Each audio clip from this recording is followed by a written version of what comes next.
अस्सलाम वालेकुम। हम ये देख चुके हैं कि डीएनए के पास जेनेटिक इंफॉर्मेशन होती है न्यूक्लियोटाइड के सीक्वेंस की शक्ल में, और डीएनए का एक छोटा सा हिस्सा उसे हम जीन कहते हैं। फर्ज करें ये डीएनए है, इसका इतना सा हिस्सा ये जीन है। ये मैंने जीन ओपन करके दिखा दिया। जीन के ऊपर ये खास न्यूक्लियोटाइड का सीक्वेंस है। अब इसको सबसे पहले ट्रांसक्रिप्शन के प्रोसेस में कॉपी किया जाता है मैसेंजर आरएनए की शक्ल में, और ट्रांसक्रिप्शन का टॉपिक हम डिटेल में पढ़ चुके हैं। अब मैसेंजर आरएनए के ऊपर जो न्यूक्लियोटाइड का सीक्वेंस है, इस सीक्वेंस के मुताबिक प्रोटीन या पॉलीपेप्टाइड के अंदर अमीनो एसिड का सीक्वेंस बनता है, और इस प्रोसेस को हम कहते हैं ट्रांसलेशन। ट्रांसलेशन को डिटेल में पढ़ने से पहले हम जेनेटिक कोड के बारे में पढ़ेंगे। अब देखें, प्रोटीन या पॉलीपेप्टाइड के ऊपर ये जो अमीनो एसिड का सीक्वेंस है, ये सीक्वेंस किस चीज पे डिपेंड करता है? ये डिपेंड करता है जीन के ऊपर न्यूक्लियोटाइड के सीक्वेंस पर। तो इन दोनों के दरमियान ये जो रिलेशनशिप है, यानी प्रोटीन पे अमीनो एसिड का सीक्वेंस और जीन के ऊपर न्यूक्लियोटाइड का सीक्वेंस, इनके दरमियान जो रिलेशनशिप है, इसको हम कहते हैं जेनेटिक कोड। तो जेनेटिक कोड की डेफिनेशन ये होगी, इंफॉर्मेशन इन द डीएनए, यानी डीएनए के ऊपर जो इंफॉर्मेशन है for the synthesis of protein, protein बनाने के लिए, उसको हम कहते हैं जेनेटिक कोड।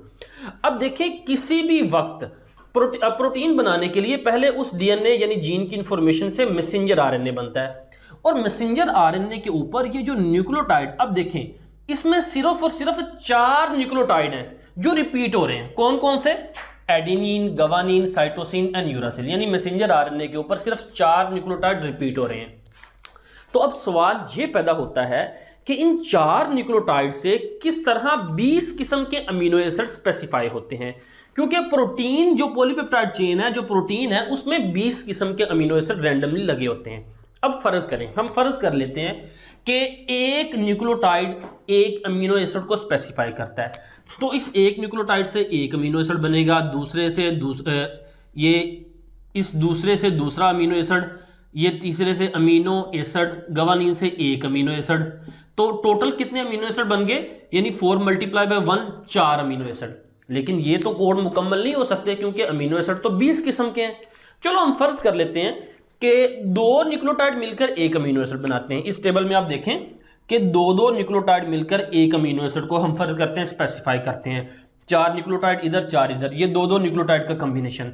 तो 4 × 4, तो ये 16 न्यूक्लियोटाइड का कॉम्बिनेशन बना, तो इससे 16 अमीनो एसिड स्पेसिफाई होंगे। लेकिन ये भी इनफ नहीं है, क्योंकि प्रोटीन के अंदर अमीनो एसिड तो 20 किस्म के हैं। लिहाजा अगर हम इन न्यूक्लियोटाइड से 3 न्यूक्लियोटाइड का कॉम्बिनेशन बनाएं, इस टेबल में देखिए आप 3 न्यूक्लियोटाइड का कॉम्बिनेशन है। ये इस तरफ फर्स्ट लेटर वाले न्यूक्लियोटाइड है, यानी इस ब्लॉक में ये सारे के सारे जो यू से शुरू हो रहे हैं, जबकि ये सेकंड लेटर, यानी इसके अंदर सेकंड लेटर यूरासिल है, जबकि ये थर्ड लेटर, यानी इस लाइन के अंदर देखिए आप जो थर्ड लेटर होगा वो यूरासिल होगा। तो इस तरह से जब हम 3 कॉम्बिनेशन बनाते हैं, तो आप देख सकते हैं 4 × 4 तो ये 64 न्यूक्लियोटाइड्स के कॉम्बिनेशन बनते हैं। अब देखें, ये साइंटिस्ट हैं मार्शल निराइनबर्ग, फिलिपिन लेडर और हरगोबिन खोराना। इन्होंने क्या किया? इन्होंने 64 कोडॉन, तो उन्होंने टेस्ट किया इन 64 कोडॉन को। कैसे? उन्होंने लेबोरेटरी में आर्टिफिशियली मैसेंजर आरएनए बनाया, और ये जो ट्रिपलेट कोडॉन थे, यानी 3 के जो कोडॉन थे, इनको इस्तेमाल किया क्या करने के लिए? बनाने के लिए प्रोटीन या amino acyl transfer RNA complex. ये amino acyl transfer RNA complex कहते हैं, ट्रांसफर आरएनए और अमीनो एसिड का कम्प्लेक्स। सेल फ्री मीडियम, यानी सेल से बाहर, लेबोरेटरी के अंदर टेस्ट किया। अब उन्होंने जब टेस्ट किया तो उन्होंने ये देखा कि इन 64 कोडॉन में से, इन 64 जो सीक्वेंस हैं न्यूक्लियोटाइड के, इनमें से जो 61 जो सीक्वेंस है, उनसे अमीनो एसिड स्पेसिफाई हो रहे थे, जबकि 3 सीक्वेंस 64 में से ऐसे थे जिनसे कोई अमीनो एसिड स्पेसिफाई नहीं हो रहा। अब देखें, यहाँ पे 3 सीक्वेंस, ये UAA, UAG और UGA। याद रखें, यहाँ पे इस लेक्चर का एक लफ्ज़ आप नोट कीजिए, बड़े अहम MCQs, MD-CAT के हवाले से बनते हैं, FSC के हवाले से भी। तो ये 64 में से 3 ये जो सीक्वेंस है, 3 कोडॉन है UAA, ये क्या है? स्टॉप कोडॉन है, यानी ये किसी अमीनो एसिड को स्पेसिफाई नहीं करते, और इनको हम नॉनसेंस कोडॉन भी कहते हैं। तो यहाँ पे आप देखें कि ये 3 जो से हो गए वो स्टॉप कोडॉन है, एक जो है वो इनिशिएशन कोडॉन है, कौन सा, AUG, ये स्पेसिफाई करता है मैथ्यूनिन को। तो हर प्रोटीन के स्टार्ट में मैथ्यूनिन होगी, हर प्रोटीन के। मसलन अब देखें ये जो हमने जीन लिया है, इस जीन के स्टार्ट में TAC का सीक्वेंस है और इसका कंप्लीमेंट्री जो मैसेंजर RNA बन रहा है वो AUG बन रहा है। अब ये देखें AUG किसको स्पेसिफाई कर रहा है, मैथ्यूनिन को। तो यहाँ पे मैथ्यूनिन आएगी हर प्रोटीन के स्टार्ट में, ये AUG ये स्टार्ट सीक्वेंस है। और देखिए आखिर में कौन सा सीक्वेंस आ रहा है, UAG, और UAG क्या है, ये स्टॉप है। और इसने यहाँ पे देखें ये ATC से UAG मैसेंजर RNA पे बना और UAG से कोई अमीनो एसिड नहीं बना, यानी ये स्टॉप सीक्वेंस है, ये किसी अमीनो एसिड को स्पेसिफाई नहीं करता। तो यहाँ पे अगर आपसे पूछा जाए कि ये जो प्रोटीन के अंदर 5 अमीनो एसिड हैं, 5 अमीनो एसिड को बनाने के लिए कितने न्यूक्लियोटाइड होंगे, तो हमें पता है कि 5 अमीनो एसिड के लिए 15 न्यूक्लियोटाइड होंगे। लेकिन अगर आपसे पूछा जाए कि किसी प्रोटीन के अंदर अगर 5 अमीनो एसिड हैं तो उसके लिए मैसेंजर RNA के ऊपर टोटल न्यूक्लियोटाइड कितने होंगे, तो 5 अमीनो एसिड बनाने के लिए मैसेंजर RNA पे टोटल न्यूक्लियोटाइड 18 होंगे, क्योंकि आखिरी 3 न्यूक्लियोटाइड ने तो कोई अमीनो एसिड बनाना ही नहीं। तो ये कंसेप्ट आप याद रखिएगा। उसके बाद आगे हम देखते हैं करैक्टर्स, खुसूसियात। ये जो जेनेटिक कोड है, जेनेटिक कोड की खुसूसियात क्या है। सबसे पहली खुसूसियत, जेनेटिक कोड इज यूनिवर्सल। अब यूनिवर्सल से क्या मुराद है, यूनिवर्सल से मुराद ये है, मसलन एक जेनेटिक कोड आप देखें AGA स्पेसिफाई करता है अर्जिनिन को। AGA आप देखें यहाँ पे AGA स्पेसिफाई कर रहा है अर्जिनिन को। वो कह रहा है वो बैक्टीरिया में भी अर्जिनिन को स्पेसिफाई करता है, इंसानों में भी AGE अर्जिनिन को स्पेसिफाई करता है, और तमाम दूसरे जानदारों में भी। ये जो जेनेटिक कोड जिनमें हम अभी तक स्टडी किया गया है वो ये देखा गया है कि एजीनिन अर्जिनिन को ही स्पेसिफाई करता है। तो इसका मतलब ये हुआ कि जेनेटिक कोड यूनिवर्सल है, तमाम जानदारों में ये सेम है। और इवन के इस AGE को अगर ट्रांसफर करें एक जानदार से दूसरे जानदार में, यानी एक स्पीशी से दूसरे स्पीशी में, तो वो दूसरी स्पीशी में जाके उसकी ट्रांसक्रिप्शन भी होती है और ट्रांसलेशन के जरिए वो प्रोटीन के लिए अमीनो एसिड भी बनाता है। तो उसके बाद हम देखते हैं, अच्छा ये तो हो गया जेनेटिक कोड यूनिवर्सल है, लेकिन लेटेस्ट स्टडी से हमें पता चला कि माइटोकॉन्ड्रिया के अंदर जेनेटिक कोड यूनिवर्सल नहीं होता। मसलन genetic code of the mitochondrial DNA की हम बात करें, जैसा कि हमें पता है कि कुछ ऑर्गेनेलिज मसलन माइटोकॉन्ड्रिया, क्लोरोप्लास्ट, उनका अपना DNA होता है, लेकिन माइटोकॉन्ड्रिया का DNA जो है वो इस कानून को यानी यूनिवर्सल कानून को फॉलो नहीं करता।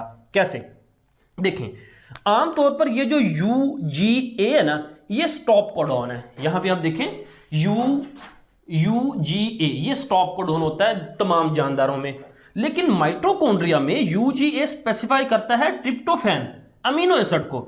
अब इसी तरह AUEA आमतौर पर तमाम जानदारों में ये आइसोल्यूसिन को स्पेसिफाई करता है लेकिन माइटोकॉन्ड्रिया में ये स्पेसिफाई कर रहा होता है मैथ्यूनिन को। देखें आम जानदारों में मैथ्यूनिन AUG से बनती है, लेकिन माइटोकॉन्ड्रिया में AUA मैथ्यूनिन को स्पेसिफाई कर रहा है।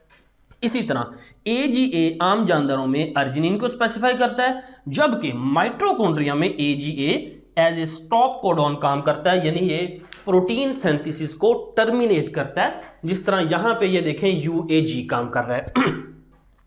उसके बाद यहां पे देखें कोड डिजेनरेसी या रिडंडेंसी, इसका क्या मतलब है। इसको समझने से पहले हमें ये देखें कि हम ये देख रहे हैं कि अमीनो एसिड तो 20 किस्म के हैं, लेकिन उनको स्पेसिफाई करने वाले ये जो 3 हिस्सों का कोडॉन है, ये कोडॉन की डेफिनेशन रह गई कि ये जो जेनेटिक कोड है कम्बिनेशन ऑफ 3 न्यूक्लियोटाइड, क्योंकि जब इनके एक्सपेरिमेंट से हम देखा तो कंफर्म हो गया कि जो जेनेटिक कोड है ये 3 न्यूक्लियोटाइड का कम्बिनेशन है। तो 20 अमीनो एसिड और 61 कोडॉन, ये कैसे पॉसिबल है। ये ऐसे पॉसिबल है कि कुछ अमीनो एसिड ऐसे हैं जो जिनके लिए सिर्फ एक कोड होता है। गौर कीजिए, मसलन कौन कौन से अमीनो एसिड हैं जिसके लिए सिर्फ एक कोडॉन है। एक तो हो गया मैथ्यूनिन जो कि स्टार्ट कोडॉन है, इसके लिए सिर्फ इस मैथ्यूनिन अमीनो एसिड के लिए सिर्फ एक कोडॉन है। एक और अमीनो एसिड है ट्रिप्टोफैन जिसके लिए सिर्फ एक कोडॉन है। अब कुछ अमीनो एसिड ऐसे होंगे जिनको स्पेसिफाई करने के लिए 2-2 कोडॉन होते हैं। मसलन यहाँ पे आप देखें फिनाइल एलिनिन के लिए भी 2 कोडॉन है, ट्रायोसिन के लिए भी 2 कोडॉन है, हिस्टिडीन के लिए भी 2 कोडॉन है, ग्लूटामाइन के लिए भी 2 कोडॉन है, एस्पेराजीन के लिए, लेसिन के लिए, एस्पेराटेट के लिए, ग्लूटामेट के लिए। तो ये वो, इसी तरह अर्जिनिन के लिए, ये वो अमीनो एसिड हैं जिनको दो दो कोडॉन स्पेसिफाई करते हैं। कुछ अमीनो एसिड ऐसे हैं जिनको 3 कोडॉन स्पेसिफाई करते हैं। मसलन यहाँ पे देखें आइसोल्यूसिन, इसको 3 कोडॉन स्पेसिफाई कर रहे हैं। कुछ अमीनो एसिड ऐसे होते हैं जिनको 4 कोडॉन स्पेसिफाई करते हैं। मसलन यहाँ पे आप देखें प्रोलीन, थ्रियोनिन, एलेनिन, इसी तरह वेलिन, इसी तरह ये ग्लाइसिन, इसी तरह अर्जिनिन, ये अमीनो एसिड को 4 कोडॉन स्पेसिफाई कर रहे हैं। और सॉरी, ये सिस्टीन को भी 2 अमीनो एसिड स्पेसिफाई कर रहे हैं। और कुछ अमीनो एसिड ऐसे होते हैं जिनको 6 कोडॉन स्पेसिफाई कर रहे होते हैं। मसलन यहाँ पे देखें, ये 2 ल्यूसीन और इधर से यहाँ पे 4 ल्यूसीन, तो टोटल कितने 6 कोडॉन सिर्फ ल्यूसीन को स्पेसिफाई कर रहे हैं। इसी तरह यहाँ पे आप देखें, ये 4 सिरीन और यहाँ पे ये 2 सिरीन, तो ये 6 कोडॉन सिर्फ एक अमीनो एसिड सिरीन को स्पेसिफाई कर रहे हैं।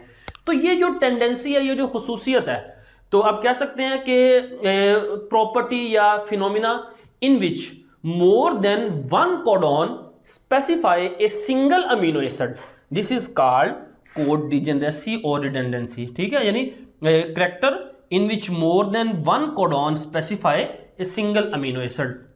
तो ये हो गया। उसके बाद अगली बात यह है कि कोडॉन को लिखते वक्त कोई पंक्चुएशन हम इस्तेमाल नहीं करते।